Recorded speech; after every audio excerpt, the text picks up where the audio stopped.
is that it's neither side is calm, neither side is well regulated. Yes. Um, the unfortunate part is especially when a person in the relationship is actually being portrayed quite negatively and it's not accurate, that if they're so emotionally fused and highly reactive, that then they look like the crazy one, you Yeah, know? And so yeah. now their partner who's just done something nasty by, saying something dishonest about them, making them look bad, they look calm, cool, and collected, and the other person is on fire, and they aren't, it's hard to really deal with what's going on in that moment because the other person is so worked up and now they look crazy. Yeah, yeah.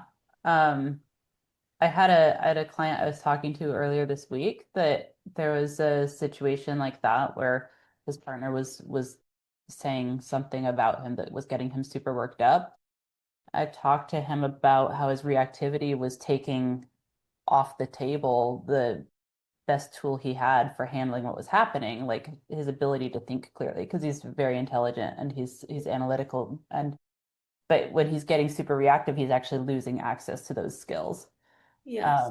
So I I think if you're going to deal with emotional fusion, it's like tolerating more reality, which includes my partner might say really unfair, embarrassing, hurtful, shaming things about me to me. And my best option for handling this is to know how to regulate myself and Mhm. not rely on my partner to regulate me. Because if I can calm myself down, then I do stand a chance of handling this effectively. Yes, yes. I usually see that that's easier for us as parents to calm ourselves down when our child is having a tantrum or acting out, which is still challenging, than it is when our partner is doing something we don't like. We can kind of see, wait, I need to hold on to myself and keep my cool if this isn't gonna go downhill and get worse Mhm. for me and my kid. But we have a harder time, I think, with our partner.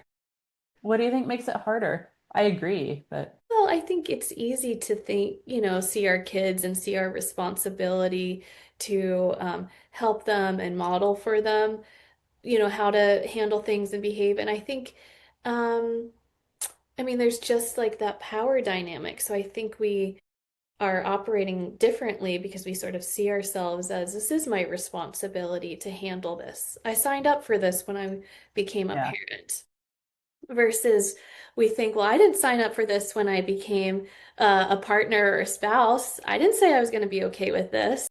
yeah, Versus we kind of know that happens with kids. They're going to act out and have a tough time. yeah. What do you think? I I agree with all of that. One other aspect I think is that a partner can be much more sophisticated about it.